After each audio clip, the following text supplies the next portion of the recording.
Hello everyone. मैं आप सभी का स्वागत करता हूं मेरे इस सीरीज में जिसका नाम है how I scored 142 in UPSC prelims 2019, जिसमें गाइस हम लोग पिछले 5 सालों के क्वेश्चन पेपर्स यूपीएससी प्रीलिम्स के जो है वो डिस्कस कर रहे हैं। तो गाइस अब तक हमारे 3 लेक्चर्स कंप्लीट हो चुके हैं, जिसमें हम लोगों ने लेक्चर 1 में 2019 का question number 1 to question number 50 देखा था।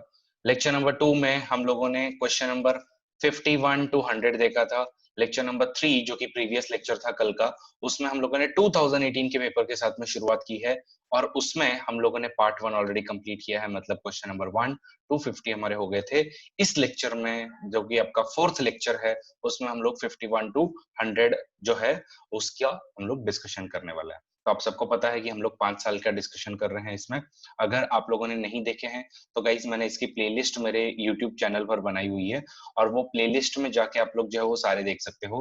लेक्चर 1, लेक्चर 2 और लेक्चर 3 आपके तीनों भी प्रेजेंट है, जिसमें मैंने एकदम डिटेल में आपको बताया है कि कौन से सोर्सेस से यूपीएससी ने क्वेश्चन पूछा है, क्या करंट अफेयर्स की न्यूज पे फोकस करना चाहिए, कहाँ पे कौन सा लॉजिक यूज करना चाहिए, क्या टिप्स आप लोगों ने देखने चाहिए। तो गाइज मैंने 2018 और 19 दोनों की भी प्रीलिम्स क्लियर की हुई है और इन जनरल अगर आपको बताऊं तो मैंने अभी तक 5 मेंस दिए हुए हैं। 2019 में मेरा 142 स्कोर होता था। 2018 मेरे लिए पर्सनली बहुत ही डिफिकल्ट एग्जाम थी और उसमें ऑलमोस्ट बाउंड्री पे ही मैं जो है वो पास हुआ था। तो मैं यहाँ पे कोई एग्जैजरेटेड मैनर में नहीं बताना चाहूंगा, क्योंकि सच में 2018 का कट ऑफ भी बहुत ही नीचे है और ये डिफिकल्ट एग्जाम थी। बाकी मैंने पॉलिटिकल साइंस में 2018 में काफी अच्छे मार्क्स जो है वो लाए थे। 2016 के जीएस में मेरे काफी अच्छे मार्क्स थे। Guys currently I am working as a joint director at HU Desai competitive exam centre. मेरा अगर एजुकेशन क्वालिफिकेशन की बात करें तो BE IT, LLB, MA, UGC NET, JRF और एमबीए जैसे डिग्रीज मैंने अर्जित की हुई है। बाकी गाइज मैं joint as joint director HU Desai में theme wise current affairs, political science, GS two, science and technology and economy, ये सारे सब्जेक्ट्स सिखाता हूँ। और इसमें मैं आपको एक मेरी और एक इंटरेस्ट के बारे में वापस याद दिलाना चाहूंगा, वो है ट्रैवलिंग, जिसमें मैं 9 से ज्यादा कंट्रीज में ट्रैवल कर चुका हूँ और 15 से भी ज्यादा इंडियन स्टेट में ट्रैवल कर चुका हूँ। और इस ट्रैवलिंग ने भी कहीं ना कहीं मुझे यूपीएससी में हेल्प किया हुआ है, वो मैं आज आपको मेरे लाइव एग्जाम्पल से बताऊंगा कि कैसे। ठीक है।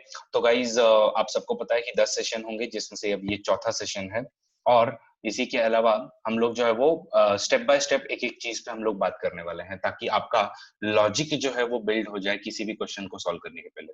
लेकिन गाइज आज का वीडियो हम लोग पूरा बनाने के पहले आप लोगों से एक दरख्वास्त है कि वीडियो हो सके तो लाइव ही देखिए आप लोग, और जितने हो सके उतना उसको कंप्लीट करने की कोशिश कीजिए। बिकॉज अब मैं जो देख रहा हूँ तो इसका वॉच आवर जो है इस वीडियो को रिलीज करके ऑलमोस्ट बहुत सारा टाइम हो चुका है। अभी भी सिर्फ 1300 मिनट्स का है। इसका मतलब है कि अगर ये मेरा वीडियो पिछला जो वीडियो था वो 90 मिनट्स का बना हुआ था, 90 मिनट्स का वीडियो है, मतलब हार्डली एक रफली हम लोग ऐसा बोल सकते हैं कि हमारे कुछ 15 स्टूडेंट्स ने जो है इसको पूरा का पूरा वीडियो जो है वो देखा हुआ है।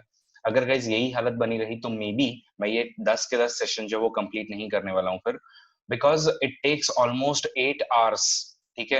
जब भी एक ऐसी वीडियो बनानी होती है, कम से कम 5 घंटे मुझे ये 50 क्वेश्चन के स्लाइड्स वगैरह ठीक से बनाने में लग जाते हैं। 1 डेढ़ घंटा मेरा रिकॉर्डिंग में जाता है, 1 घंटा मेरा रेंडरिंग में जाता है, आधा घंटा वापस अपलोडिंग में जाता है।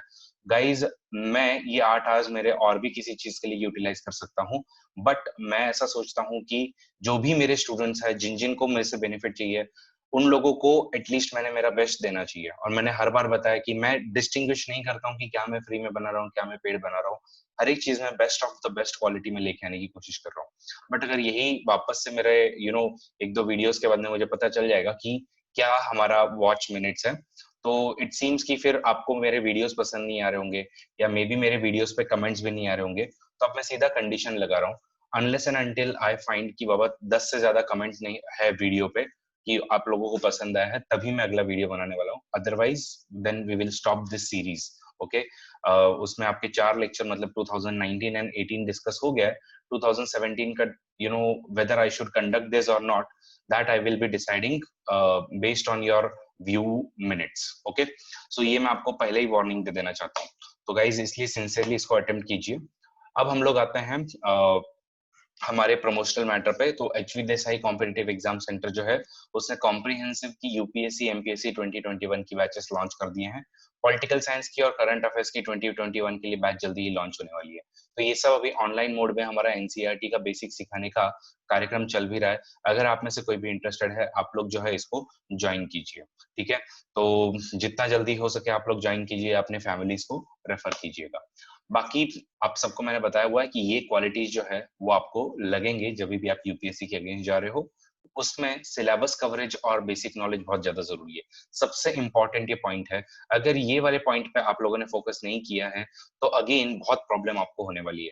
नो डाउट मैं इसी के साथ में आपको प्रैक्टिस ऑफ जितने हो सके उतने क्वेश्चन सॉल्व करो उसकी बात करता हूँ। प्रीवियस ईयर्स के पेपर का नॉलेज अच्छे से होना चाहिए उसकी बात करता हूँ।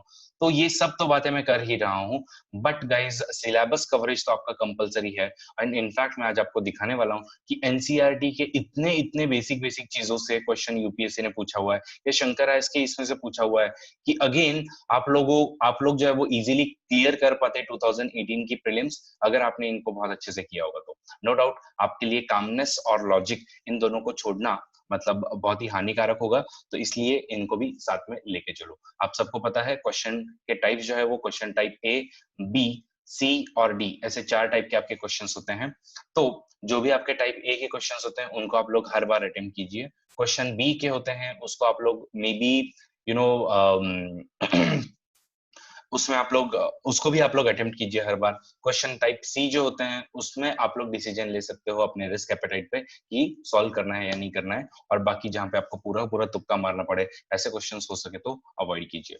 बाकी ये सब चीजें आपको हमेशा दिमाग में रखनी है, एलिमिनेशन मेथड, उसके बाद में आपका सारे के सारे ऑप्शंस अच्छे से पढ़ना, एक्सट्रीम्स को अवॉइड करना जैसे कि ऑल, एवरी, एनी, ओनली, और अवॉइड हाइपरबोले। और एक मैंने कल आपको बताया था कि यूजुअली यूपीएससी जो है वो डेट्स में या फिर एक पर्टिकुलर फैक्ट में वगैरह हर बार जो है वो मिस्टेक करने की कोशिश करती है, ठीक है, तो आपका गलत करवाने की कोशिश करती है। तो ऐसी चीजें हैं, वल्नरेबल एंड डाउन रोडन को हर बार दिमाग में रखना है। यूजुअली साइंस वाले जो क्वेश्चंस होते हैं उसमें आपके all of the above usually application के सेंस में आपका आंसर होता है। एंड हर बार यूपीएससी का ब्रॉडर पर्सपेक्टिव अपने दिमाग में रख के ही आप लोग जो है वो क्वेश्चंस को सॉल्व कीजिए। तो चलो दोस्तों शुरुआत करते हैं क्वेश्चन नंबर 51 से। क्वेश्चन नंबर 51 आपका पूछ रहा है आपसे कि after the Santhal uprising subsided, what was or were the measures that were taken by the colonial government? तो उसमें या तो आपका the territories called Santhal Parganas were created, या फिर it became illegal for Santhal to transfer the land to a non Santhal. और इसमें फिर आप लोगों का अब इसमें से क्या आंसर करेक्ट आता है। तो देखो, अगर आपने एनसीईआरटीज बहुत अच्छे से कवर की होगी, जैसे कि आप लोग यहाँ पे देख रहे हो 12th की एनसीईआरटी है हिस्ट्री पार्ट 3 की, जिसमें इन्होंने क्लियरली यहाँ पे दिया हुआ है कि इन्होंने क्या किया था। तो संथाल का जो है रिवॉल्ट हुआ था, तो फिर संथाल रिवॉल्ट के बाद में इन्होंने क्या किया, संथाल का परगना जो है वो क्रिएट किया हुआ था। मतलब कितना इंपॉर्टेंट बन जाता है आपके हिस्ट्री के एनसीईआरटीज को पढ़ना। तो ये सब चीजें अगेन आपके स्पेक्ट्रम में कवर्ड नहीं है। स्पेक्ट्रम में जो चीजें कवर्ड नहीं है वो आपके एनसीईआरटी में कवर्ड है, एनसीईआरटी में जो कवर्ड नहीं है वो आपके तमिलनाडु बोर्ड में कवर्ड है। तो इसके लिए मैंने आपको मल्टीपल सोर्सेज बोले हुए हैं कि एनसीईआरटीज कीजिए, स्पेक्ट्रम कीजिए और तमिलनाडु बोर्ड भी कीजिए। और अगेन इसमें ऑप्शन आप लोग नहीं लेके जा सकते हो, क्योंकि अगर आपको क्लियर करना है और 2018 जैसा अगर पेपर वापस 2020 में आता है तो आपकी हालत जो है वो बिगड़ने वाली है। इसलिए अच्छे से प्लीज इसको कवर कीजिए। तो इसमें से फिर भी अगर आपको पहला क्वेश्चन पता भी चल जाता है, पहला स्टेटमेंट पता भी चल जाता है, फिर भी ये वाला थोड़ा सा इशू जो है वो रहता ही आपका कि संथाल जो है वो आपके लैंड वगैरह जो है वो ट्रांसफर नहीं कर सकते और नॉन संथाल को नहीं बेच सकते।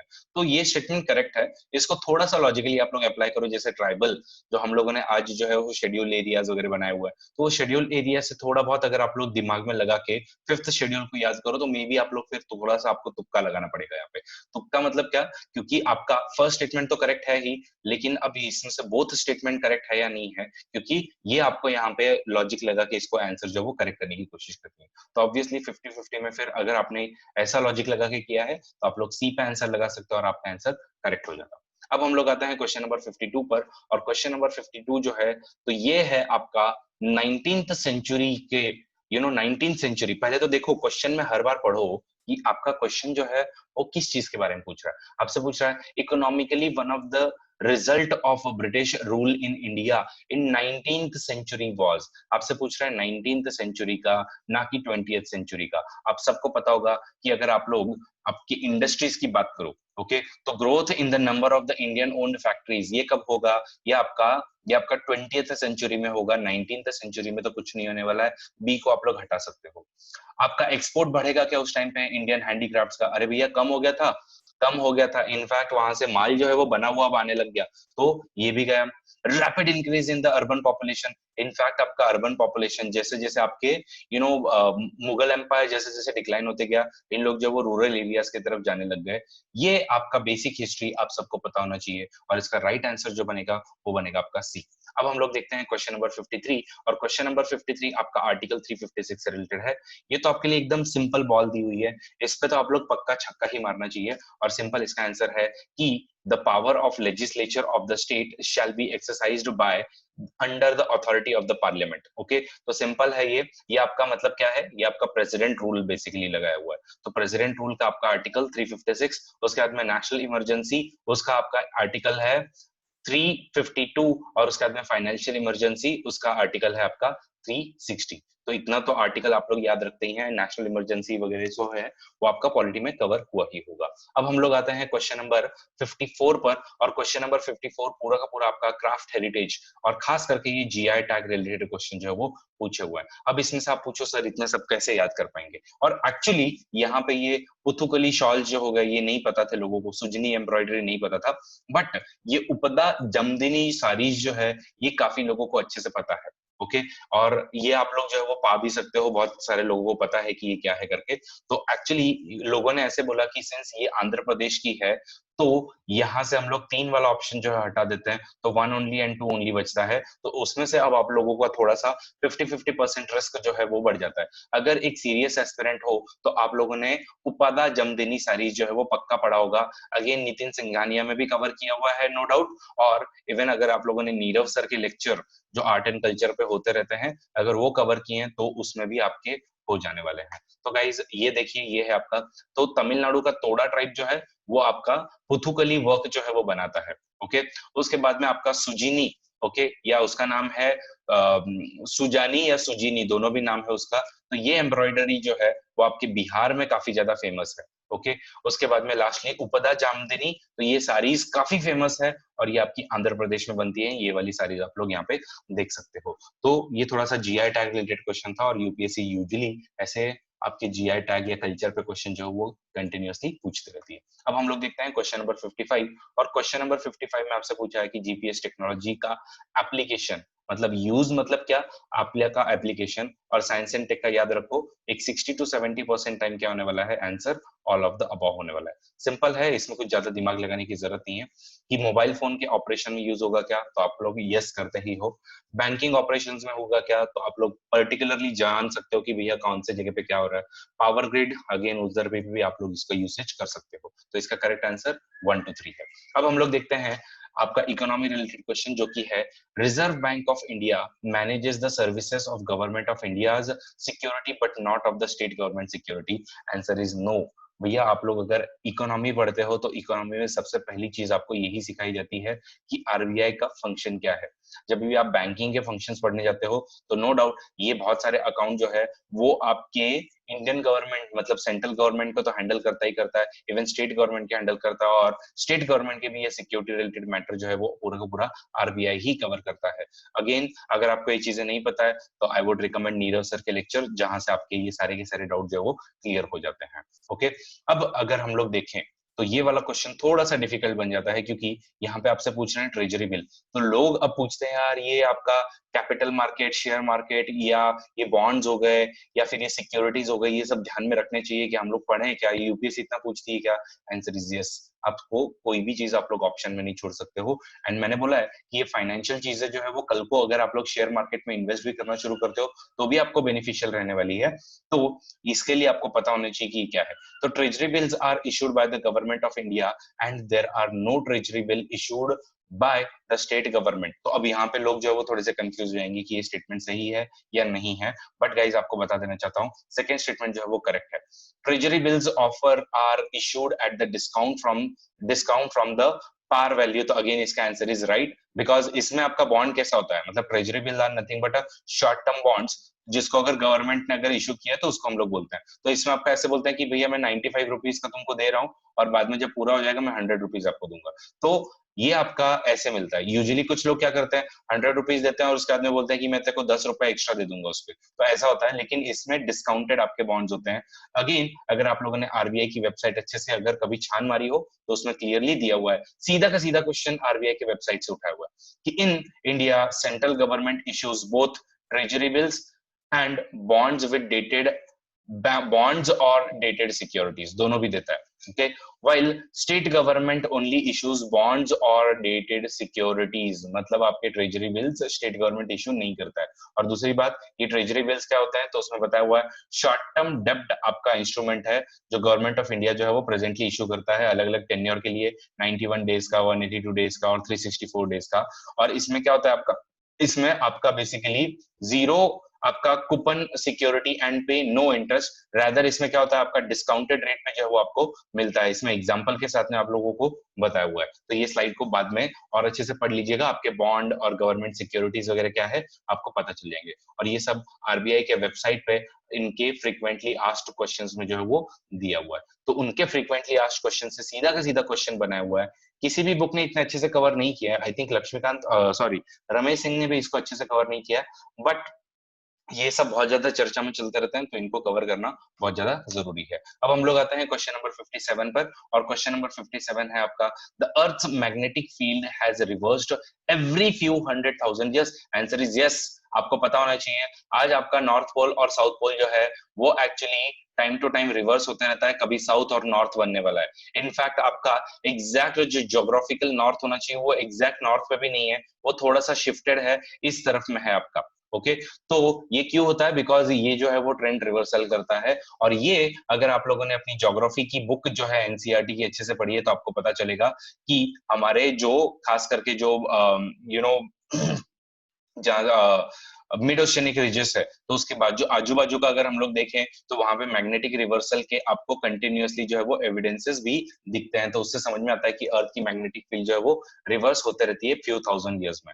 इनफैक्ट सन के बारे में भी आपको बता दूं, सोलर साइकिल में उनकी भी मैग्नेटिक फील्ड जो है नॉर्थ एंड साउथ जो है वो कंटिन्यूअसली रिवर्सल होते रहती है हर 11 सालों में। ओके तो इसको अच्छे से याद रखिएगा। और तो फर्स्ट स्टेटमेंट हो गया है आपका करेक्ट। अब आपके पास में बचते हैं, मतलब आप लोग बी को तो उड़ा ही सकते हो। With earth was when earth was created more than 4,000 million years ago, there was 54% oxygen and no carbon dioxide. No carbon dioxide, अरे भैया ये तो एक्सट्रीम में आ गया है, एक्सट्रीम में आ गया, इसको उड़ा दो। दो वाला अब सबको उड़ा दो, दो वाला उड़ा दिया, तो अब आपके पास में बचेगा दो ऑप्शंस, ए और सी। ओके नो कार्बन डाइऑक्साइड को अगेन ऐसे ही पढ़ना होता है, जब क्वेश्चन आप पढ़ रहे हो तो उसमें भी आप अच्छे से देखिए क्या बोल रहा है। फिर when the living organism originated they modified the early atmosphere, again ये आपके एनसीईआरटीज में वगैरह अच्छे से दिया हुआ है, इसके लिए इसका करेक्ट आंसर जो है वो बनता है सी। बहुत सारे लोगों ने उस टाइम पे कंट्रोवर्सी की थी कि नहीं नहीं इसका आंसर ए ही होगा, बट यूपीएससी ने फाइनल आंसर में भी सी आंसर ही इसका दिया हुआ है। अब हम आते हैं क्वेश्चन नंबर 58 पे। अगेन थ्रो अवे क्वेश्चन था, बहुत इजी था, हर एक बंदे को पता था, जिसने भी थोड़ा बहुत भी अगर मैगजीन वगैरह कवर किए हैं, वानाक्राई, पेटिया, ये सब क्या थे आपके, ये आपके साइबर अटैक्स थे। ओके तो उस टाइम पे बहुत ज्यादा फेमस भी चल रहा था ये वानाक्राई, एंड इनफैक्ट ये बहुत ही बिगेस्ट आपका रैंसमवेयर अटैक हुआ करता था। तो रैंसमवेयर क्या होता है कि आपका हार्ड डिस्क वगैरह पे क्रिप्टोग्राफी से आपका लॉक कर देते हैं उसको, और जब तक आप लोग एक रैंसम नहीं पे करते हो तब तक उसके बाद में आपको वापस से उसके पैसे जो है आपका ओपन नहीं करके देता। तो यही है आपका वानाक्राई के बारे में। अब हम आते हैं क्वेश्चन नंबर 59 पे। एंड अगेन ये यूजुअली लोगों को लगता है यार ऐसे मेंस बेस्ड क्वेश्चन यूपीएससी क्यों पूछेगी, मेंस बेस्ड क्वेश्चन भी यूपीएससी पूछती है, and it was a very easy question, दिमाग लगाने की ज्यादा इसमें जरूरत नहीं थी, इजी क्वेश्चंस में ये आता है आपका। तो कंजर्वेशन एग्रीकल्चर, ठीक है, मतलब एग्रीकल्चर कंजर्वेशन में आप लोग जो है वो उसके सिग्निफिकेंस क्या क्या होंगे वो आपकी बात कर रहे हैं। विच of the following under the conservation agriculture में आते हैं? Avoiding the monoculture practices, adopting the minimum tillage, avoiding the cultivation of the plantation crop, using the crop residue to cover the soil, and adopting the spatial and temporal। तो इसका correct answer जो है वो है आपका 2, 4 and 5। Okay तो ये UPSC का फाइनल आंसर की से भी आंसर यही आता है सी, दैट इज आपके कंजर्वेशन एग्रीकल्चर में क्या क्या आप लोगों ने करना चाहिए। तो यहाँ पे बहुत सारे लोगों को लगा कि अवॉइडिंग द मोनोकल्चर प्रैक्टिसेस में भी इसको हम लोगों ने ले लेना चाहिए, ये आपके कंजर्वेशन एग्रीकल्चर में आएगा। बट यूपीएससी ने बोला कि भैया फाइनल आंसर की में कि ये हम लोग नहीं लेने वाले हैं। एंड इनफैक्ट उन्होंने ये आपका कुछ लोगों ने पकड़ा होगा कि भैया या तो ए में होगा या फिर बी में होगा, लेकिन इसमें से देखिए using the crop residue to cover the soil surface, ये आपके लिए ज्यादा जरूरी है, तो ये तो आपका चले ही जाने वाला है। ओके और 4 वाला ऑप्शन में अब आपका 2 3 4 5 आता है। And avoiding the cultivation of plantation crop, ऐसा क्यों करोगे, यहाँ पे क्या प्लांटेशन क्रॉप वगैरह क्यों अवॉइड करना है, तो इसके लिए इसका आंसर जो है वो आपका सी बनता है। अब हम आते हैं क्वेश्चन नंबर 68 पे, और ये तो हर बार लोगों को, इवन मैंने एस्से में बोला हुआ है कि एनवायरमेंट के एस्से में लिखिए। ओके क्या लिखना है एनवायरमेंट के एस्से में, मैं बोलता हूँ कि the reason for 5 mass extinctions, okay, are not known, but the reason for 6th mass extinction is already known, and it would be human. Okay तो ये वाला मैं ऐसे में बहुत जगह पे इंट्रोडक्शन देता हूँ एनवायरमेंट के कंटेक्स्ट में। तो आपका यहाँ पे 6th मास एक्सटिंक्शन की बातें वगैरह चल रही है, इवन आईपीसीसी ने वगैरह इसके बारे में बातें वगैरह की हुई थी। तो उसमें आपका अगर आप लोग बात करो तो सिंपल है, mankind's over exploitation, misuse of the natural resources, fragmentation, loss of the natural habitat, destruction of ecosystem, यही आपका रिस्पॉन्सिबल होगा आपके 6th मास एक्सटिंक्शन के लिए। इनफैक्ट इतना हम लोगों ने पृथ्वी को बदल दिया है कि अब एंथ्रोपोसीन इपॉक नाम का इपॉक भी हम लोग जो है वो लेके आने वाले हैं। ओके आता है क्वेश्चन नंबर 61 पे। अगेन ये मेरा गलत हुआ था, मैं आपको बता देना चाहता हूँ, इसमें ये गलती आप लोग मत कीजिएगा प्लीज। कैसे मैंने गलत कर दिया इसमें, तो मैंने देखा यहाँ पे कि पहले तो IRNSS, मतलब उस टाइम पे नाविक काफी फेमस था, और क्या किया मैंने, IRNSS जो है वहां पे मैंने पढ़ा, consider the following statement, IRNSS has 3 satellites in geostationary and 4 satellite in geosynchronous orbit. मुझे पता था कि ये ऐसा है, मैंने अच्छे से पढ़ा हुआ था कि 7 सैटेलाइट्स है, जिसमें से 3 तुम्हारे जियोस्टेशनरी में रहेंगे और 4 जो वो इंक्लाइन मैनर में जियोसिंक्रोनस ऑर्बिट में घूमेंगे। मैंने यहाँ पे देखा IRNSS covers entire India about 550 square kilometre. मैं बोला यार हाँ ये तो सही है, एंटायर इंडिया को कवर कर रहा है और 550 स्क्वायर किलोमीटर, ये भी मैंने आंकड़ा जो अच्छे से पढ़ा हुआ था और मैंने बोला ये तो करेक्ट है। बट गाइज मैंने यहाँ पे देखो बियॉन्ड पढ़ना मैं भूल गया, किलोमीटर बियॉन्ड इट्स बॉर्डर, और यहीं पे मैंने जो है इसको राइट पकड़ लिया और मैंने इसका आंसर जो है वो बी लगा दिया, जबकि इसका आंसर राइट आने वाला था वो था ए, क्योंकि 1 ओनली, क्योंकि मैंने यहाँ पे बियॉन्ड नहीं किया। तो गाइज देखो कभी कभी इतनी एक सिंपल आप लोग यहाँ तक पढ़ लेते हो ना, तो उसके बाद में आपकी ऐसी गलती हो जाती है, तो इसलिए ध्यान रखिए। बाकी India will have its own navigation system with full coverage, ये सबको पता था, सब लोगों ने ये तो हटा ही दिया था, ये हटा ही दिया था। ऑब्वियसली बहुत सारे लोगों ने फट से आंसर इसका बी लगाया, और मेजॉरिटी मतलब ऑलमोस्ट 60 to 70% लोगों ने इसका आंसर जो है वो बी लगाया था।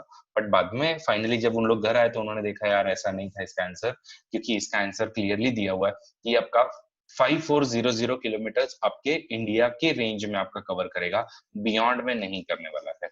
बाय द वे मेरे साइंस एंड टेक के लेक्चर्स में मैंने ये कवर किया हुआ है।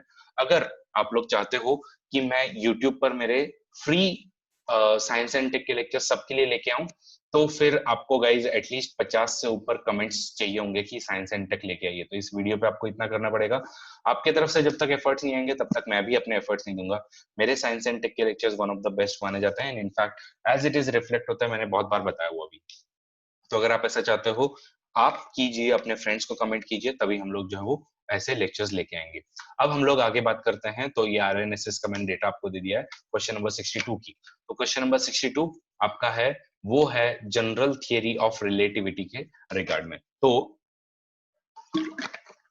उस टाइम पे स्टीफन हॉकिंस जो है वो काफी चर्चा में चल रहे थे, बिकॉज उनकी अराउंड उसी टाइम पे थोड़ी सी आई थिंक डेथ हो गई थी। तो उस टाइम पे फिर Stephen Hawkins and Albert Einstein का खास करके जनरल रिलेटिविटी थियरी और काफी ज्यादा चर्चा में चल रहा था, तो इसलिए एक्सपेक्टेड था कि कुछ ना कुछ स्टीफन हॉकिंस से रिलेटेड क्वेश्चन जो है वो आने ही वाला है। तो लेकिन यूपीएससी ने ऐसा पूछा जो बहुत लोगों को पता ही नहीं है, ओके कि light is affected by the gravity, answer is yes. और खास करके ब्लैक होल के कंटेक्स्ट में आप लोग देखते हो वहां पे इनफाइनाइट आपकी ग्रेविटी होती है, और वो आपका डेफिनेटली उसको इम्पैक्ट करती है। इसी के अलावा आप लोग जो है वो एक lensing phenomenon, gravitational lensing phenomenon भी ऑब्जर्व करोगे, तो उसमें क्या होता है कि अगर बहुत बड़ा ऑब्जेक्ट बीच में कोई हो तो वो एक्चुअली लाइट को बेंड करता है। तो आंसर फर्स्ट वाला करेक्ट है। The universe is constantly expanding, ये तो आप लोगों ने अपना पढ़ा हुआ है। तो अब आप लोग जो है वो नैरो डाउन करते हो या तो 1 2 या फिर 1 2 3। तो थोड़ा सा दिमाग में याद रखना है, यूजुअली साइंस की जब बात आती है तो यूपीएससी जो है वो 60 to 70% चांसेस होते हैं कि वो आपके all of the above answer देती है। Matter wraps its surrounding space time, अगर इसमें कंफ्यूज थे, या तो आपको पता है, मुझे पता था इसलिए मैंने डी आंसर लगाया, अगर नहीं भी पता था तो भी आप लोग मे बी ये वाले रूल के हिसाब से जाते तो आप लोग जो है वो डी आंसर इसका लगा सकते थे। अब हम लोग आते हैं क्वेश्चन नंबर 63 पे, और क्वेश्चन नंबर 63 आपका जेनेटिकली मॉडिफाइड क्रॉप से रिलेटेड था, जिसमें से जेनेटिकली मॉडिफाइड मस्टर्ड्स के बारे में आपसे क्वेश्चन पूछा था।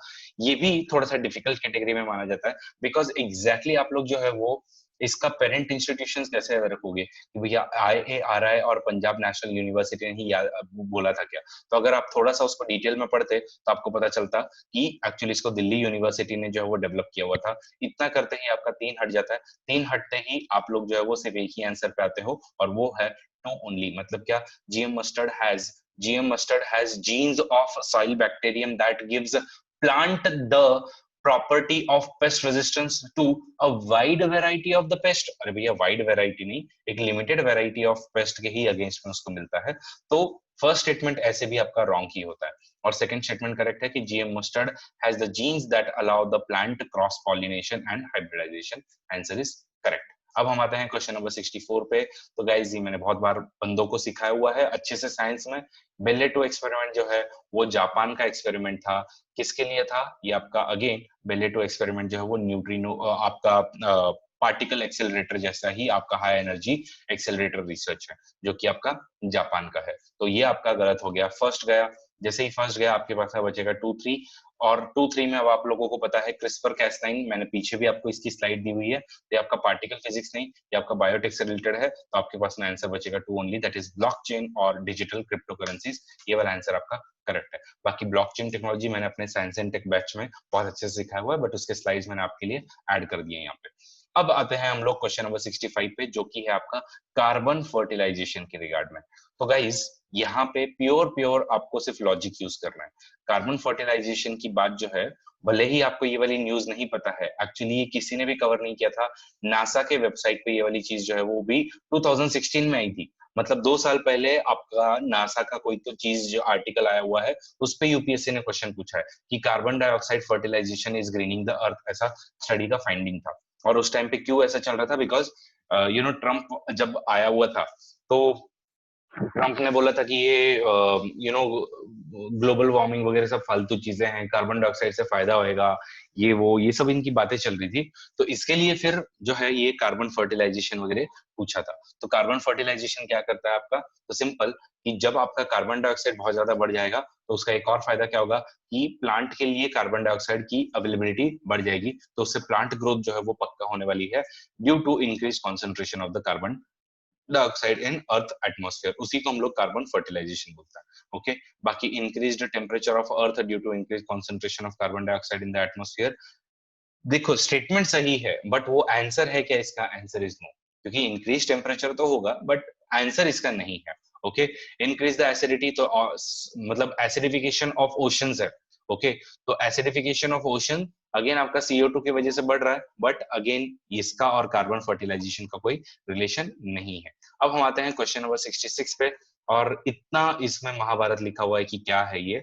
तो सिंपल आपको इसमें एप्लीकेशन पूछा हुआ है कि ये सब चीजों का मतलब क्या है, कि आपका फैन, AC, गीजर वगैरह सब कुछ जो है वो कनेक्टेड है और आपका ऐसे वैसे हो रहा है, उसको बोलते हैं हम लोग internet of things. Very easy question, एकदम आपके लिए सिंपल क्वेश्चन पूछा था जिसको आप लोग सीधा बाउंड्री के पार भेज सकते थे। अब ये है आपका क्वेश्चन नंबर 67, जिसमें आपसे पूछा है कि सोलर पावर प्रोडक्शन के रिगार्ड में इंडिया का क्या स्टेटस है करके।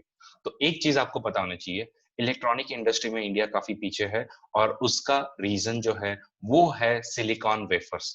हमारे यहाँ पे इनफ अमाउंट में सिलिकॉन वेफर नहीं बनती है। तो सोचो हम लोग थर्ड लार्जेस्ट मैन्युफैक्चरर कैसे बन जाएंगे।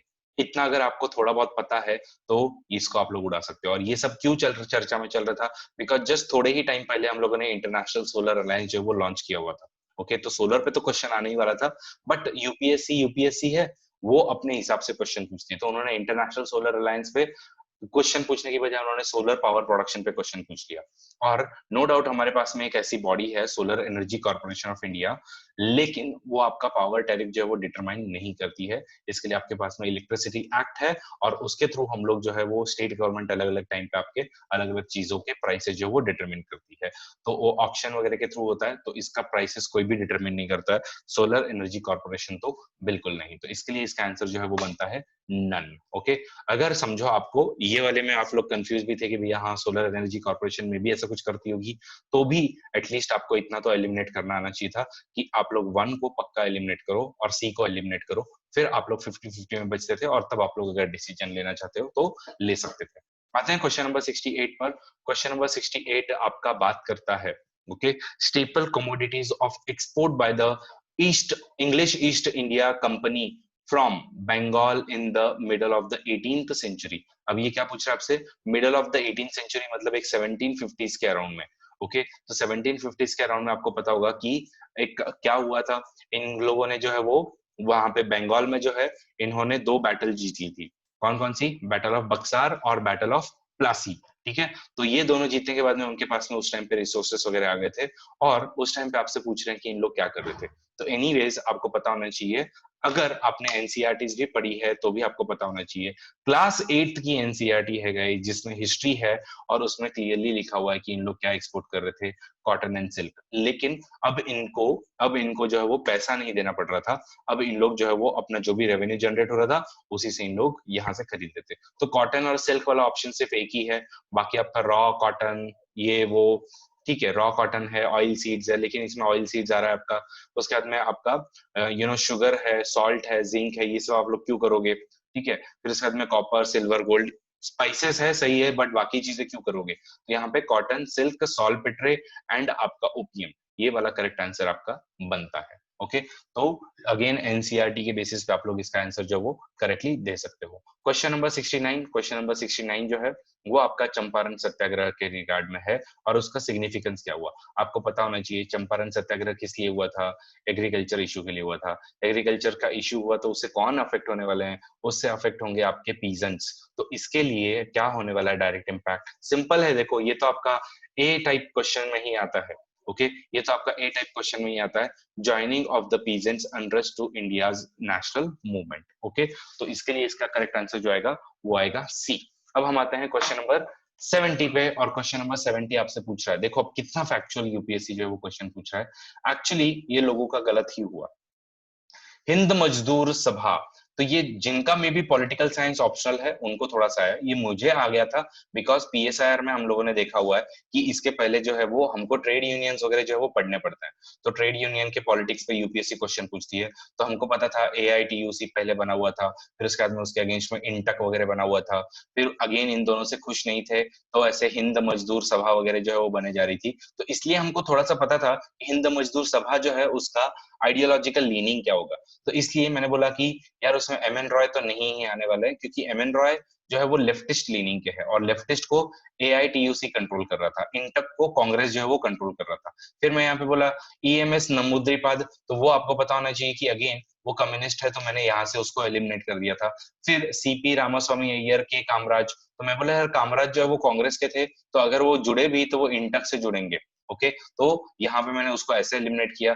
फिर अशोक मेहता, टीएस रामानुजन और जीजी मेहता, तो ऐसे मैंने यहाँ पे लॉजिक लगा के यहाँ पे राइट आंसर जो वो दिया हुआ था। ओके, तो थोड़ा सा पॉलिटिकल साइंस ने नो डाउट मुझे यहाँ पे हेल्प किया था, बट बाकी आप लोगों को बता देना चाहता हूँ कि हिंद मजदूर सभा इसीलिए बनी हुई थी। ओके, कि आपके एआईटीयूसी और इंटक ये दोनों के भी काम से ये लोग जो है वो खुश नहीं थे, और इनको एक थोड़ी सी अलग ही पार्टीलेस इनको एक लेबर ऑर्गेनाइजेशन बनानी थी, और वो फिर इनकी अगुवाई में, मतलब अशोक मेहता, टीएस रामानुजन और जीजी मेहता की अगुवाई में बनी हुई थी। अब आप इस क्वेश्चन की अगर मैं से पूछोगे कितना डिफिकल्ट था, मैं बोलूंगा बहुत ज्यादा डिफिकल्ट है, बिकॉज ये आपके किसी भी जो रेगुलर रिसोर्सेस हैं उसमें से कहीं पे भी कवर्ड नहीं किया हुआ है। तो इसमें कभी कभी आपका passive knowledge and yes no doubt आपका कभी कभी अगर right kind of optional subject choose किया हुआ है आपने, तो वो आपका फिर हेल्प करवाता है आपको। ओके, अब हम आते हैं क्वेश्चन नंबर 71 पे, और मैंने आपको बोला है यूपीएससी का जैनिज्म और बुद्धिज्म काफी फेवरेट है, उसमें तो आप लोग पढ़ाई करके ही रखिए।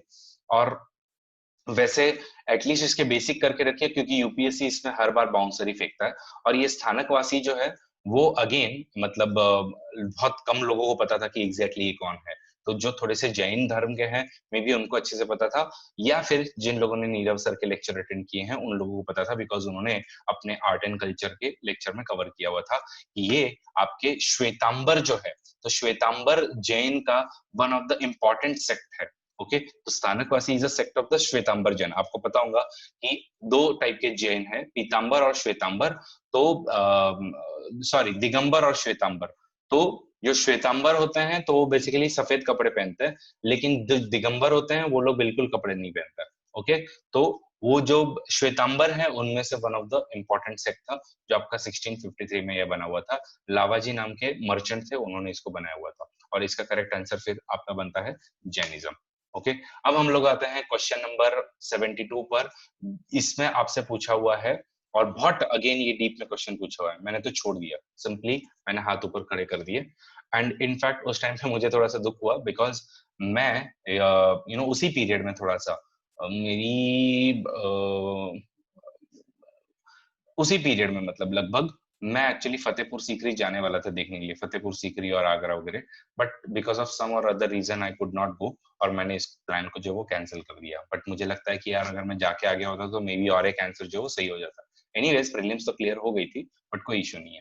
लेकिन बहुत इतना डिटेल में पूछा हुआ है, नो डाउट इसमें आपका थोड़ा बहुत अलग अलग जगह पे आपको पता होगा कि आपके वर्ल्ड हेरिटेज साइट में कवर्ड है। और मैंने जितने भी मेरे स्टूडेंट्स हैं उन सबको बोला कि वर्ल्ड हेरिटेज साइट्स को अच्छे से कवर करके रखो। तो उसमें बुलंद दरवाजा है जो किस लिए बनाया था वगैरह, आपको पता है कि गुजरात की जो विक्ट्री वगैरह हुई थी, तो उसके लिए इन लोगों ने ये बनाया हुआ है। लेकिन इसके डिटेल जो है वो कहीं पे भी अच्छे से नहीं दिए हुए हैं कि भैया बताओ व्हाइट मार्बल से ही बना था क्या, या फिर आपके रेड सैंडस्टोन आपका या मार्बल वगैरह ही यूज किया था क्या बाबा इमाम बाड़ा वगैरह के लिए।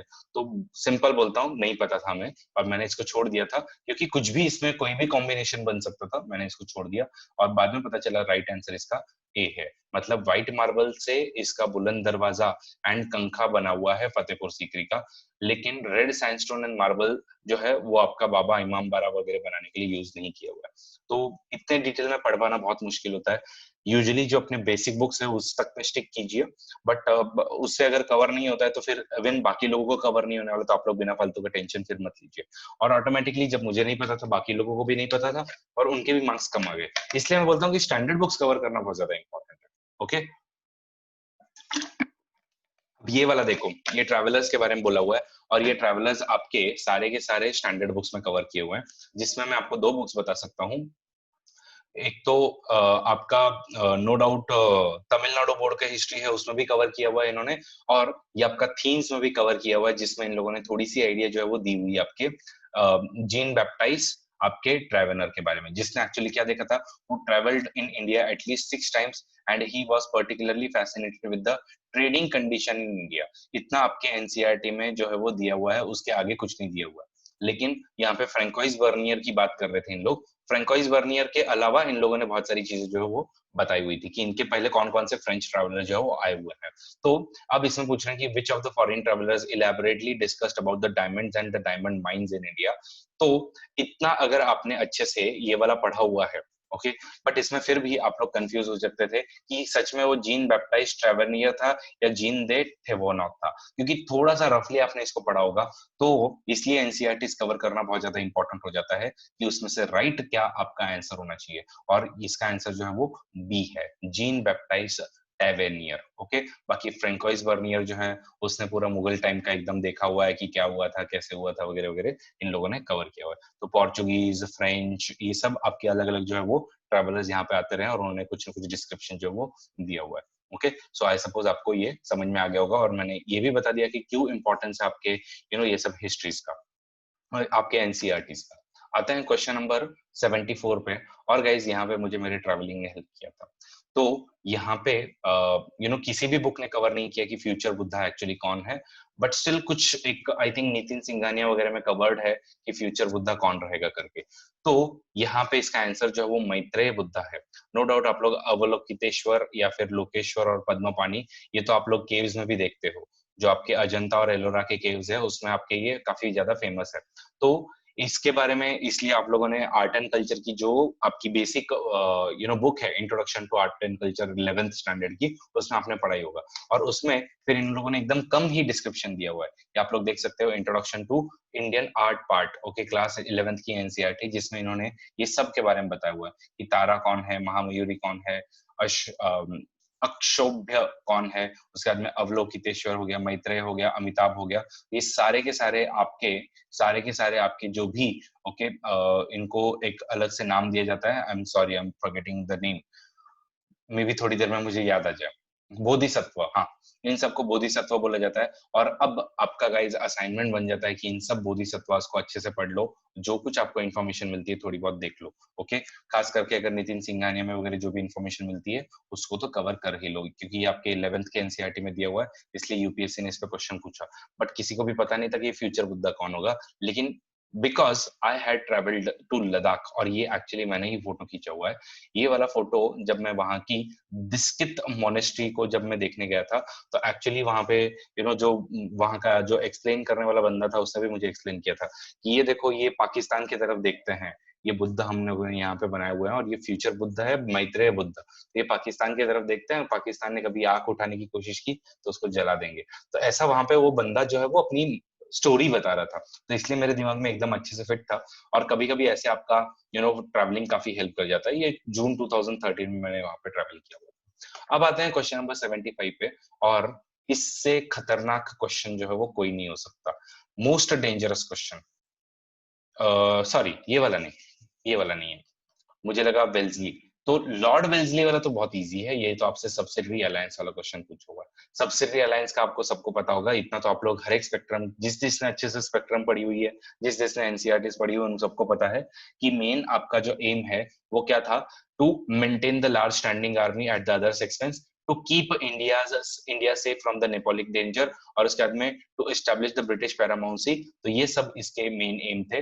बट कहीं पे भी आपका एम जो है वो to secure the fixed income नहीं था। इनफैक्ट इसके लिए कौन सी चीज लाए थे आप लोग, मुझे कमेंट बॉक्स में बताइए, जल्दी से बताइए। इसके लिए सिक्योरिंग द फिक्स्ड इनकम, इसके लिए आप लोग कौन सी सेटलमेंट वगैरह लेके आए हुए थे, ओके। अब हम लोग बात करते हैं क्वेश्चन नंबर 76 की। और 76 नंबर क्वेश्चन जो है ये थोड़ा सा इजी ही बोल सकते हैं हम लोग। अगर आप लोग थोड़ा सा मेंस का प्रिपरेशन करते हो तो आपको पता होगा कि इंग्लिश एजुकेशन इंडिया में इंट्रोड्यूस जो है वो एक 1934 या 33 में वगैरह जो है वो शुरू किया हुआ था। और हम लोग बोलते हैं ना कि भैया जो बहुत ही ज्यादा इंग्लिश वगैरह झाड़ता है उसको हम बोलते हैं कि अबे मैकॉले की औलाद जरा शांत रहे। तो ये मैकॉले कौन है? Macaulay actually is the first person जिसने ये आपके ओरिएंटलिस्ट एंड एंग्लिसिस्ट कंट्रोवर्सी को एंड दे दिया। तो ब्रिटिशर जो वो कंफ्यूज थे कि इन लोगों को, इंडियंस को हम लोग ओरिएंटलिस्ट मतलब ईस्टर्न एजुकेशन ही दे क्या, या हम लोग उनको इंग्लिश एजुकेशन दे जिसमें साइंस मैथ्स वगैरह सब कुछ आएगा, इसमें आपका फिलोसॉफी वगैरह वगैरह जो है वो आपका दिया जाएगा। तो इसमें फिर डिवाइडेड थे लोग। बट फाइनली फिर जब मैकॉले आया, मैकॉले ने बोला कि भैया इंडियन एजुकेशन जो वो सब स्टैंडर्ड है, फिलोसॉफी वगैरह किसी काम की नहीं है, इनको हम लोग साइंस सिखाएंगे, इनको हम लोग जो मैथ सिखाएंगे और ये सब चीजें सिखाएंगे। और इसलिए उसने बाद में अपना खुद का एजुकेशन के रिफॉर्म एजेंडा वगैरह मेंशन किया, और तब से इंग्लिश जो है वो हर तरफ में इंट्रोड्यूस की। नो डाउट चार्टर एक्ट में भी प्रोविजंस थे कि भैया एटलीस्ट आपको 1 लाख रुपए जो वो खर्च करने हैं एजुकेशन के ऊपर। उसके बाद में आपका ये कमेटी का भी हुआ था, ओके। तो अब आप लोग जो है मे बी 1 and 3 या फिर 1 and 2, 1 to 3 में आप लोग कंफ्यूज हो गए, बट इसका करेक्ट आंसर जो है वो है डी, ओके। तो अगर आप ये सी और डी में कंफ्यूज थे, it's okay, but right answer इसका डी बनता है। अब हम लोग आते हैं क्वेश्चन नंबर 77 पे। और क्वेश्चन नंबर 77 सिंपल है गाइज, आपको पता होना चाहिए कोलेरू लेक का क्या सिग्निफिकेंस है, नैनीताल का क्या सिग्निफिकेंस है। नैनीताल ऑब्वियसली आपको पता होना चाहिए कि ये तो नेचुरल लेक ही रहने वाली है, नैनीताल थोड़ी ना आप खुद के बनाने वाले हो, तो ये तो गई, ओके। कोलेरू लेक जो है, तो अगेन आपको पता होना चाहिए, मैंने इसका डिस्क्रिप्शन बहुत सारे बंदों को मेरे रामसर साइट में ही आपको ऐड करके दिया हुआ है कि कोलेरू लेक जो है वो एक्चुअली एक लगून हुआ करता था आपके ऑलमोस्ट ईस्टर्न साइड पे। बट जैसे जैसे आपका कोस्ट जो है वो इमर्ज होते गया, तो यहाँ पे आपका डेल्टा फॉर्म हो गया और ये ऊपर की तरफ में आ गया।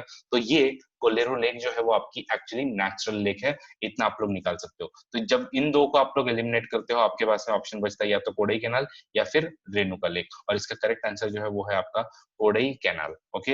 रेणुका लेक भी आपकी नेचुरल लेक है, अगेन मैंने यहाँ पे उसके बारे में भी डिस्क्रिप्शन जो है वो दिया हुआ है, जो यहाँ पे रेणुका लेक होगी कहीं तो।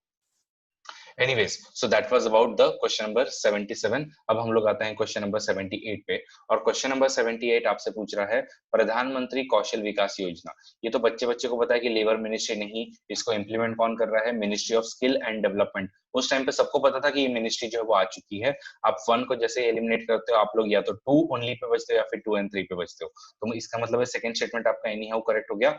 एंड देखो यार, आप अगर लेबर जो आप अगर स्किल वगैरह देना चाहते हो तो ऑब्वियसली उसका कोई ना कोई क्वालिफिकेशन फ्रेमवर्क तो होगा ना, उसी के बेसिस पे आप दोगे। तो इसके लिए इसका करेक्ट आंसर जो बनता है वो है सी, और इसका आंसर राइट आता है 2 एंड 3। ये मेरे करंट अफेयर्स बैच में मैंने अलग अलग जगह पे बहुत अच्छे से कवर किया हुआ है। तो अगर आप में से कोई ज्वाइन होना चाहते हैं तो आप लोग ज्वाइन हो सकते हो अन अकेडमी या फिर यूपीएससी गाइड पे।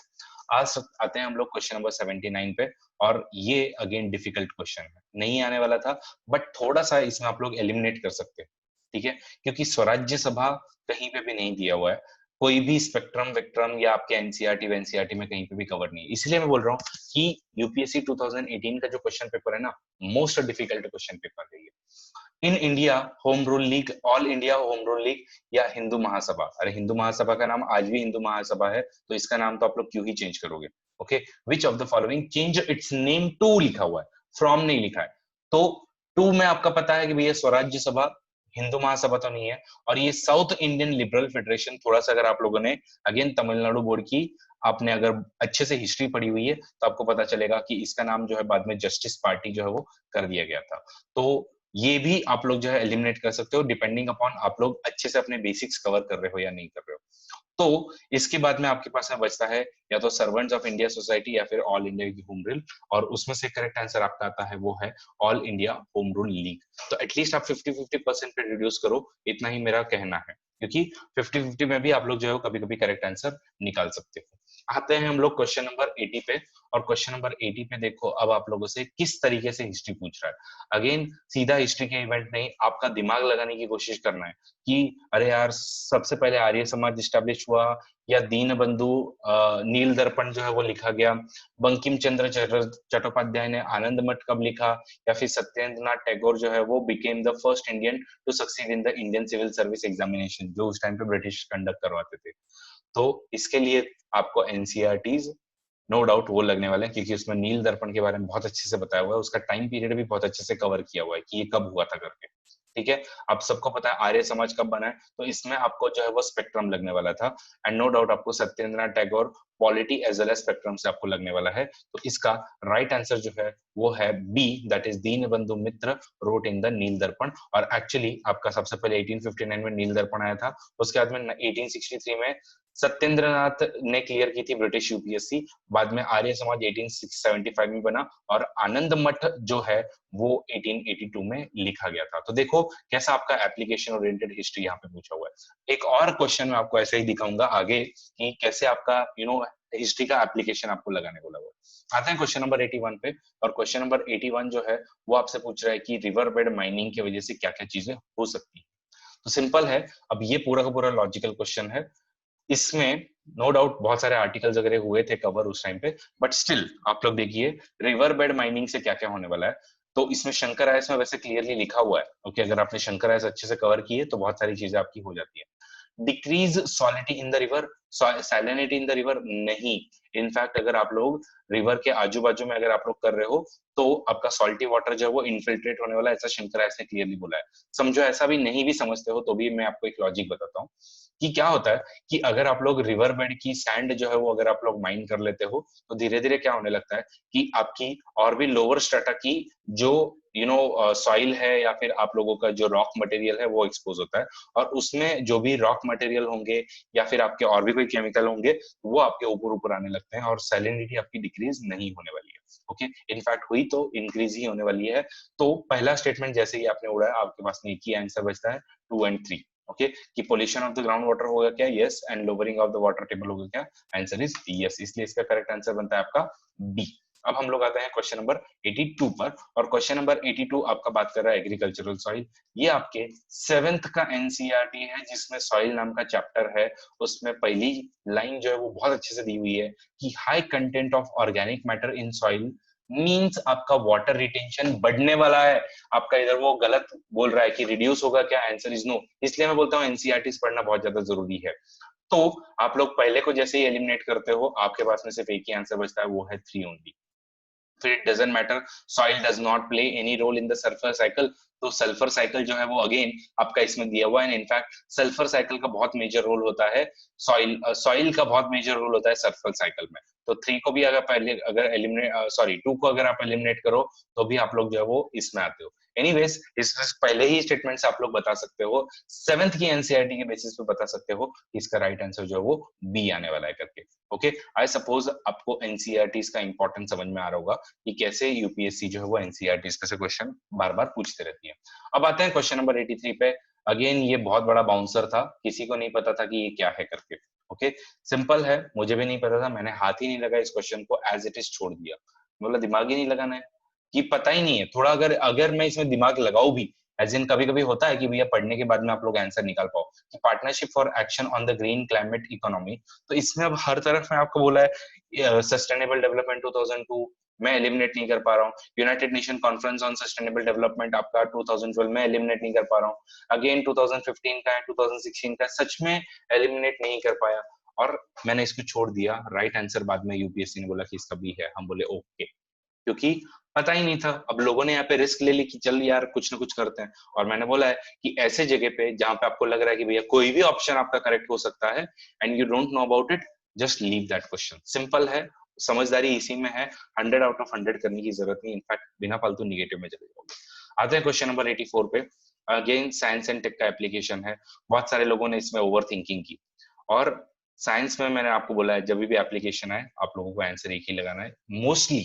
ओके, वो है आपका D, that is all of the above. Okay, आप लोग यहाँ पे देख लो, फाइनल यूपीएससी के आंसर में भी यही है। कुछ लोग बोल रहे थे अरे यार कन्फेक्शनरी आइटम मतलब मिठाई कैसे बना लोगे आप लोग इससे 3D प्रिंटिंग से, या आप लोग बायोनिक ईयर्स मतलब कान कैसे बना लोगे। ये तो मैं बोला कि मेरे को पता है, एक्चुअली 3D प्रिंटिंग से ऐसी बायोनिक ईयर्स वगैरह बनाना शुरू हो चुके हैं, रिकंस्ट्रक्टिव सर्जरीज वगैरह होते।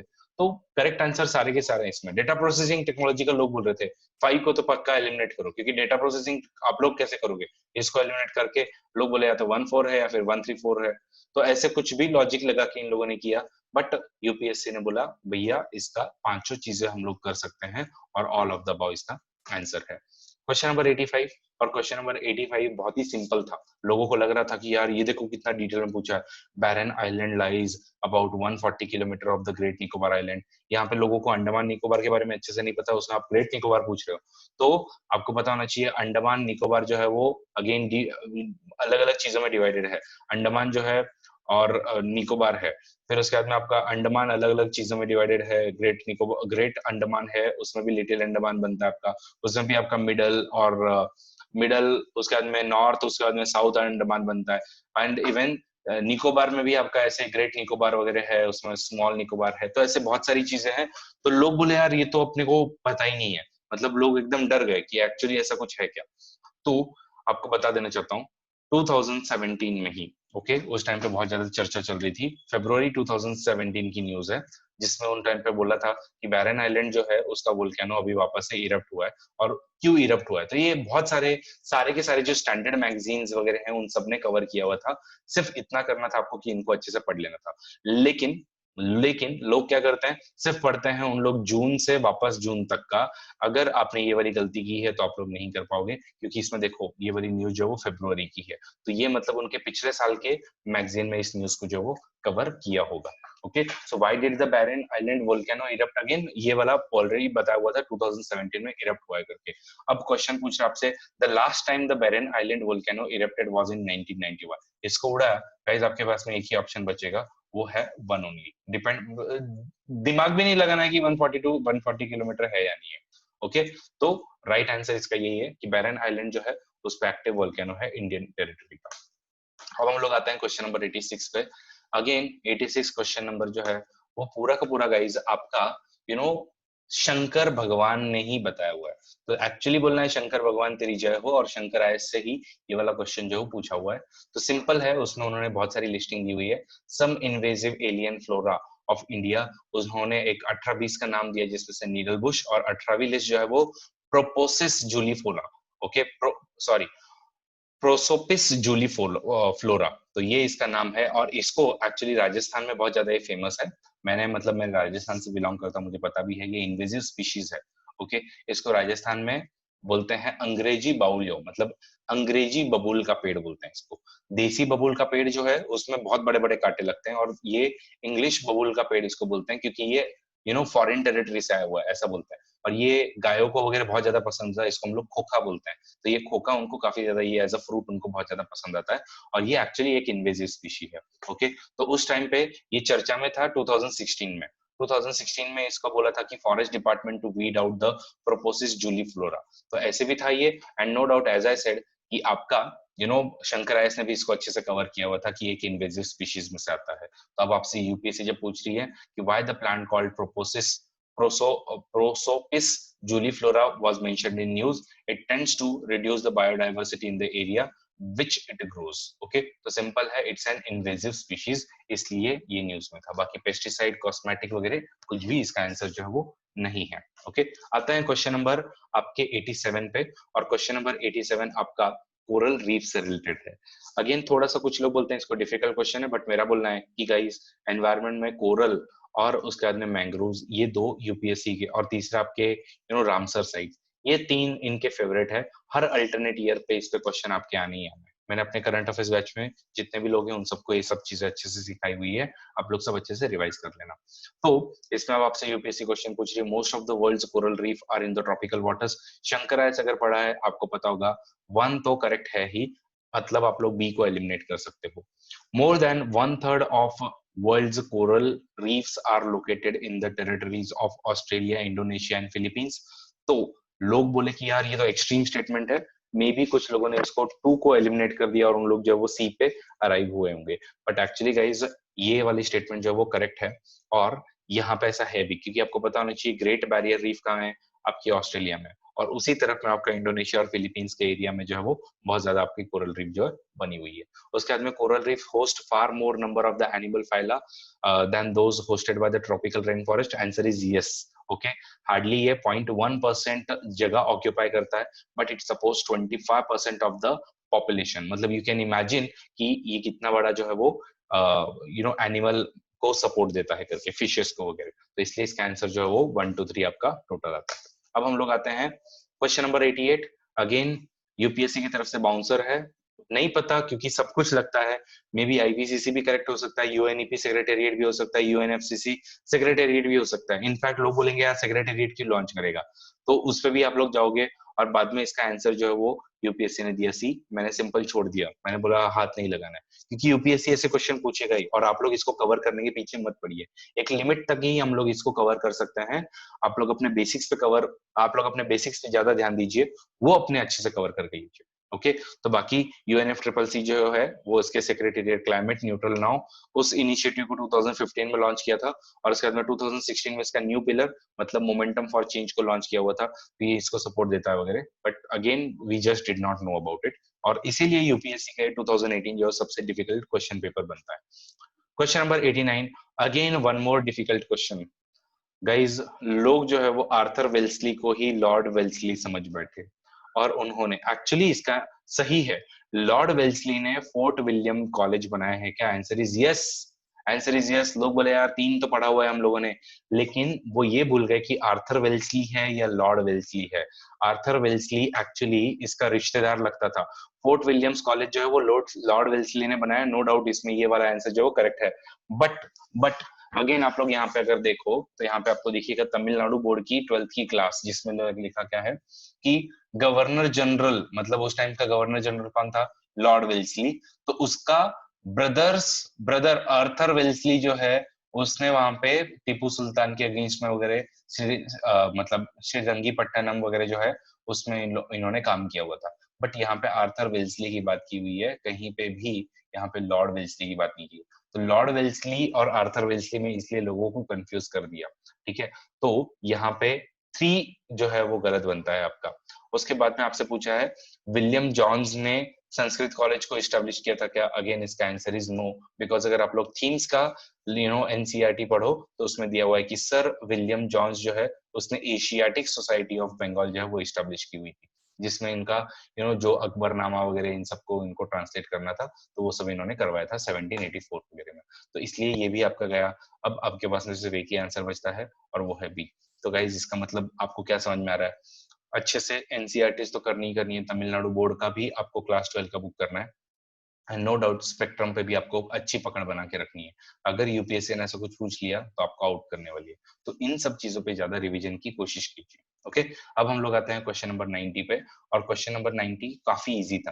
तब सब लोगों को पता ही था कि भैया कैटेलोनिया जो है वो स्पेन में आता है, क्योंकि कैटेलोनिया स्पेन से अलग होने की डिमांड कर रहा है। ओके, और उसके बाद में आपका कैटेलोनिया वाला आंसर अगर आपको आ गया तो उतना आपको पता है, क्योंकि क्रीमिया उस टाइम पे एनेक्सेशन हुआ था 2014 में। तो क्रीमिया का पता है कि ये हंगेरी में नहीं है। क्रीमिया को जैसे ही आपने हटाया, ये गया, उसके बाद में आपके पास में बचता है 3 और 4। लेकिन आपको पता है कि कैटेलोनिया उधर का है। आप लोगों को भले ही 3 नहीं पता है, ओके, कि ये माइंडानो एक्चुअली फिलीपींस में है क्या, अगेन नहीं पता है, कोई फर्क नहीं पड़ता है, बिकॉज आप लोगों को एलिमिनेट करना आना चाहिए। और ये एलिमिनेशन मेथड से करेक्ट आंसर इसका आता है, वो है सी। थोड़े बहुत नॉलेज से भी आप लोग आंसर दे सकते हो।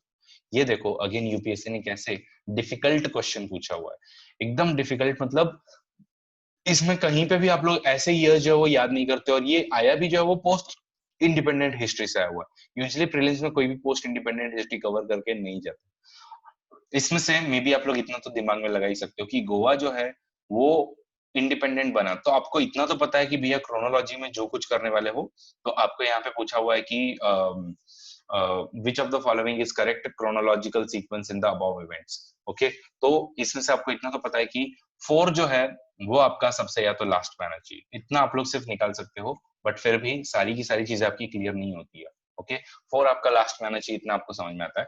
बट फिर भी 4 वाले ऑप्शन भी आपके 2 है, उसमें से 312 है, फिर ये भी 321 है। एग्जैक्टली सच में ऐसा ही हुआ था क्या वगैरह, बहुत सारा कॉम्प्लिकेशन है। तो इसलिए अच्छे से ध्यान में रखो कि सबसे पहले जो वो एयर इंडिया को हम लोगों ने नेशनलाइज किया था, उसके बाद में हम लोगों ने स्टेट बैंक ऑफ इंडिया जो है उसके हम लोगों ने मतलब उसको हम लोगों ने बनाया था इंपीरियल बैंक को लेके।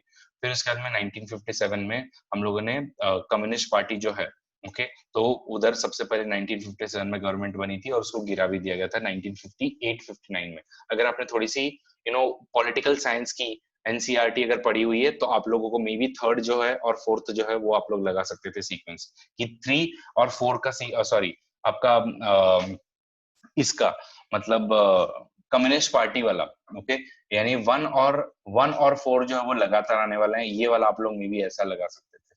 तो ये थोड़ा सा डिपेंड करता है आप कौन कौन सी एनसीईआरटीज वगैरह कवर कर रहे हो। ओके, तो इसके लिए 91 जो है उसका आंसर आपका आता है बी। अब हम लोग आते हैं 92 पे, और 92 आपका वेरी इजी क्वेश्चन था, बट क्वेश्चन की लैंग्वेज ऐसी बना के रखी हुई कि लोग इसको इंटरप्रेट करने में टाइम लगा बैठे।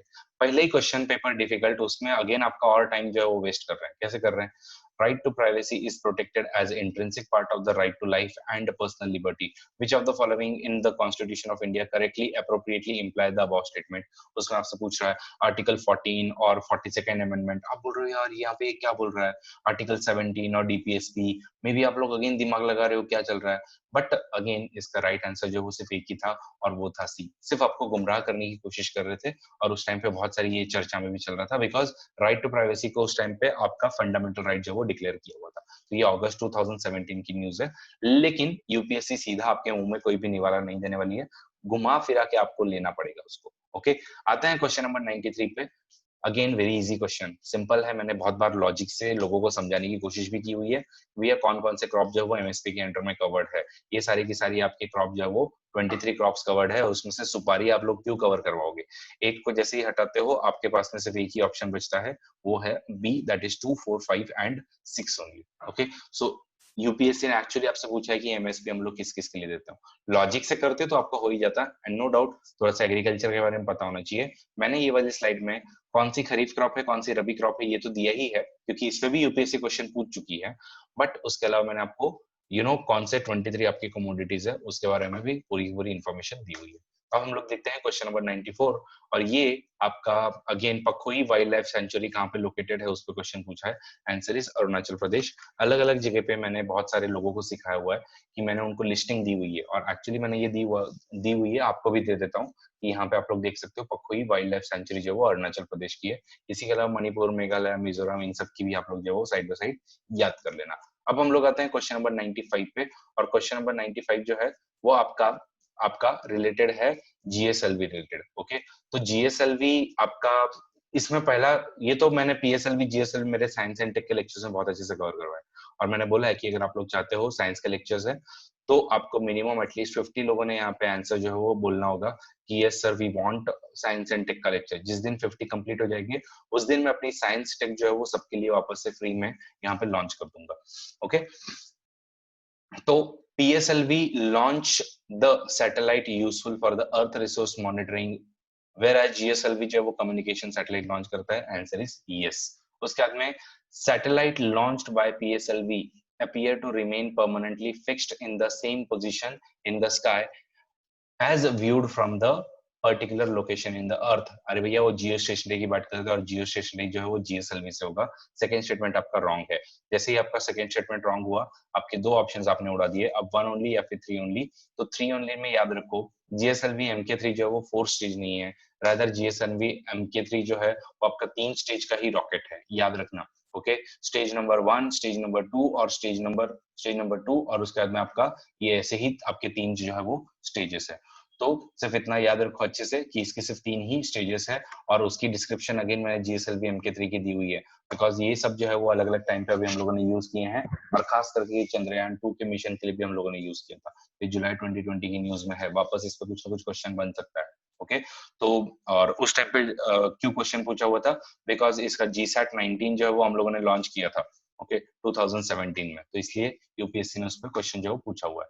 तो ये हो गया आपका क्वेश्चन नंबर 95। अब हम लोग आते हैं क्वेश्चन नंबर 96 पे, और क्वेश्चन नंबर 96 आपका पब्लिक सेक्टर बैंकिंग से रिलेटेड क्वेश्चन है, जिसमें आपसे पूछ रहा है कि capital infusion into public sector bank by government of India has steadily increased in the last decade। Answer is no। no, steadily कैसे increase होगा? आपका कभी इंक्रीज हो जाता है, कभी आप लोग कम देते हो, कभी एकदम से बड़ा पैकेज देते हो, कभी और कम देते हो, तो स्टेडली वाला तो नहीं ही था। और अगेन आप लोग थोड़ा सा इकोनॉमी की न्यूज अगर अलग अलग न्यूज़पेपर में फॉलो करते हो तो उन्होंने बताया भी था कि कब कब जो है वो कितना कितना लाख का आपका पैकेज जो है वो दिया जा रहा है। तो आप लोग देख सकते हो यहाँ पे इंडियन एक्सप्रेस ने उस टाइम पे 2017 के पीरियड में ये वाली न्यूज जो वो जारी की हुई थी, उसमें इन्होंने पूरा एक्चुअली बताया था कि ये पब्लिक सेक्टर बैंकिंग के लिए कैसे कैसे कैपिटल इन्फ्यूजन जो है वो हो रहा है, ताकि इन लोग कैपिटल एडिक्वेसी रेशियो मेंटेन करके रख सके। तो फर्स्ट स्टेटमेंट रॉन्ग था। Second statement, to put the public sector banks in order the merger of associate banks with the parent state bank of India has been affected। Answer is yes। और guys मैंने यहाँ पे lecture number 23, 24 और 25 ये 3 lectures में मैंने banking के यही सारे इश्यूज कवर किए हैं। अगर आपको ये सारी चीजें नहीं समझ में आती है, आप लोग मेरे ये वाले लेक्चर जो है देख सकते हो, जिससे आपको ये सब समझ में आ जाए। अब हम लोग आते हैं क्वेश्चन नंबर 97 पे, और इसमें भी बहुत बड़ी कंट्रोवर्सी हुई थी, इंक्लूडिंग मेरा इसमें गलत हुआ था। मैंने बोला यार चिकन एग अगर आपका कुक्ड वगैरह है या न्यूज़पेपर विद एडवर्टाइजमेंट वगैरह है तो ये थोड़ी ना आपके जीएसटी से एग्जेम्प्टेड होंगे। इसमें यूपीएससी आपसे पूछ रहा है कि जीएसटी से कौन कौन सी चीजें एग्जेम्प्टेड है, तो मैंने इसका आंसर फिर 1 ओनली लगाया हुआ था, लेकिन फाइनली यूपीएससी ने 1 to 4 जो है वो आंसर इसका दिया हुआ है, because we know fish processed and canned ये आपका बहुत बड़ा होने वाला है। तो 3 को तो एलिमिनेट कर दिया हमने। 3 को एलिमिनेट करने के बाद में हम या तो ये या फिर ये ऑप्शन में बचे हुए थे। हम बोले यार newspaper containing the advertisement material, advertisement के लिए कहाँ आप लोग करोगे, लेकिन फिर बाद में पता चला कि एक्चुअली ये जो है वो एग्जेम्प्टेड है, और इसलिए इसका करेक्ट आंसर जो है वो सी है। ये यूपीएससी का फाइनल आंसर है। अब हम लोग यूपीएससी तो आर्ग्यू करने से रहे, तो यही 97 का आपका आंसर है। 98 वेरी डिफिकल्ट क्वेश्चन थोड़ा सा लोगों के लिए, बट जो लोग अच्छे से पढ़ चुके हैं मेरे थ्रू, जिनको मैंने बताया हुआ है कि भैया फॉरेस्ट एक्ट जो है वो आपका अलग है, और फॉरेस्ट राइट एक्ट जो है वो आपका अलग है। तो ये वहां के जो आपके फॉरेस्ट के इनहैबिटेंट्स है या फिर आपके फॉरेस्ट ड्वेलर्स है, उनको कुछ आपके हैबिटेट के राइट वगैरह देता है, एंड नो डाउट इवन कुछ माइनर प्रोड्यूस के वगैरह राइट देता है। तो ये मैंने एकदम अच्छे से ये वाला इशू जो है वो सिखाया हुआ था, तो उसी टाइम पे ओके, तो कुछ चीजें तो आपकी क्लियर हो जाएगी। और बेगास जो है उस टाइम पे न्यूज में भी चल रहे थे, क्योंकि ये आपके पीवीटीजीज है, लेकिन उनको पहली बार जो है वो होम मिला हुआ था। तो डाउन टू अर्थ मैगजीन ने ये भी कवर किया हुआ था, and down to earth magazine ने आपके फॉरेस्ट राइट जो है वो क्रिटिकल टाइगर हैबिटेट में वगैरह भी कवर किए हुए थे, जिसमें एक्चुअली उन्होंने अच्छे से बताया हुआ था ये क्या इशू है करके। ओके, इसलिए इसका आंसर करेक्ट है 1 and 2, मतलब कि actually critical wild life habitat की डेफिनेशन जो है वो फॉरेस्ट राइट एक्ट में इनकॉर्पोरेट की हुई है, and for the first time Begas जो है उनको हैबिटेट राइट मिले। तो ये अगर ये तो बहुत टाइम उस टाइम की चर्चा का मुद्दा था, इनफैक्ट सारे मैगजीन्स ने कवर किया था, नो डाउट इसमें थोड़ा सा लोगों ने नहीं कवर किया था, बट फिर भी अगर उतना भी आप देख लो तो भी 2 वाले में आपके ये वाले बचते हैं, तो भी आप लोग इतने पे आ जाते हो। फिर उसके बाद में आपको याद रखना है कि एक्चुअली यूनियन मिनिस्ट्री जो है वो डिसाइड नहीं करती है, रादर इनके फॉरेस्ट राइट जो है वो कौन डिसाइड करता है, तो ये इनका डिस्ट्रिक्ट कमिटी। तो मैंने यहाँ पे बताया हुआ है कि फॉरेस्ट राइट के बारे में कौन कौन क्या करने वाला है। तो आपका पहले विलेज लेवल पे होगा, फिर उसके बाद में मिडल में इंटरमीडिएटरी लेवल जहाँ पे तहसील लेवल पे होगा, फिर डिस्ट्रिक्ट कमिटी। तो डिस्ट्रिक्ट कमिटी जो है वो डिसाइड करती है, इनफैक्ट स्टेट गवर्नमेंट भी नहीं, डिस्ट्रिक्ट कमिटी डिसाइड करती है। और 3 जो है वो आपका यहाँ से चले जाता है। तो 3 गया आपका, तो उसके बाद में एक ही ऑप्शन बचता है, वो है 1 एंड 2 ओनली। ओके, सो इसलिए राइट आंसर ए है। इसलिए डाउन टू अर्थ मैगजीन को भी फॉलो करना अच्छी चीज होगी, उसकी इंपॉर्टेंट जो ट्राइबल रिलेटेड इश्यूज है या एग्रीकल्चर रिलेटेड इश्यूज है उसको आप लोग पढ़ सकते हो। आते हैं क्वेश्चन नंबर 99 पे, एंड सिंपल है, साइंस एंड टेक का आंसर होगा आपके स्प्रेड ऑफ द डिसीजेस आपके कैसे वैसे हो रहे हैं। मैंने लिख दिया ऑल ऑफ द अबव, और actually answer is all of the above. इसमें दिमाग नहीं लगाना है, बर्ड से कैसे होगा, डस्ट से कैसे होगा, रेन से कैसे होगा, विंड ब्लोइंग कैसे होगा, सबको पता है। ये सारे के सारे आपके रीजन है जिससे आपके प्लांट डिसीज जो वो फैल सकते हैं। और आज का मतलब 2018 का लास्ट क्वेश्चन जो कि है क्वेश्चन नंबर 100। तो क्वेश्चन नंबर 100 में अगेन आपका पूछा हुआ है एपेडा के बारे में और एनपीओपी के बारे में। गाइस इसमें मैंने स्पेशल क्लास ली हुई है 20th, जिसपे एक्चुअली मैंने ये सारे के सारे ऑर्गेनिक इंडिया या ऑर्गेनिक फार्मिंग के बारे में बहुत अच्छे से समझाया हुआ है। ओके, तो अगर आपको ये सब कंसेप्ट अभी भी क्लियर नहीं है, आप लोग अन अकेडमी पे जा सकते हो, अरविंद राजपूत को सर्च कीजिए और वहां पे मैंने ये सारे के सारे लेक्चर फ्री लिए हुए हैं, आपको ये मिल जाएंगे। ओके, करेक्ट आंसर इसका 2 एंड 3 है, बिकॉज आपका एनपीओपी जो है वो मिनिस्ट्री ऑफ रूरल इंडिया के अंडर में नहीं आता है, rather it comes under the ministry of corporate affairs. Okay, तो मिनिस्ट्री ऑफ कॉमर्स के अंडर में आपका ये आता है। Okay, ministry of commerce and industry, तो उसमें मैंने ये सब क्या है, ये सारी की सारी चीजें जो है वो अच्छे से एकदम डिटेल में एक्सप्लेन की हुई है, आप लोग वहां पे देख सकते हो। So that was about entire 2018 का question paper. I would recommend guys कि जितना हो सके, बिकॉज देखो मैं बहुत सिंसियरली ये सब स्लाइड्स बनाता हूँ, मैं सब कुछ जो है बहुत सिंसियरली काम करता हूँ। तो प्लीज आप लोग अगर हो सके तो अरविंदा चैनल को फॉलो कीजिए, वहां पे आपको स्लाइड्स वगैरह मिलते रहेंगे। और इस वीडियो पे थोड़ा कमेंट भी कीजिए कि आपको क्या चाहिए क्या नहीं चाहिए वगैरह, और उस हिसाब से हम लोग जो है बनाते रहेंगे। और गाइज मैंने जैसा कि बताया हुआ है, अगर आप लोग चाहते हो कि अगला वीडियो बने तो एटलीस्ट 10 लोगों ने यहाँ पे लिखना होगा बिफोर टुमारो 10 AM, ताकि मैं 10 AM को काम शुरू करूंगा।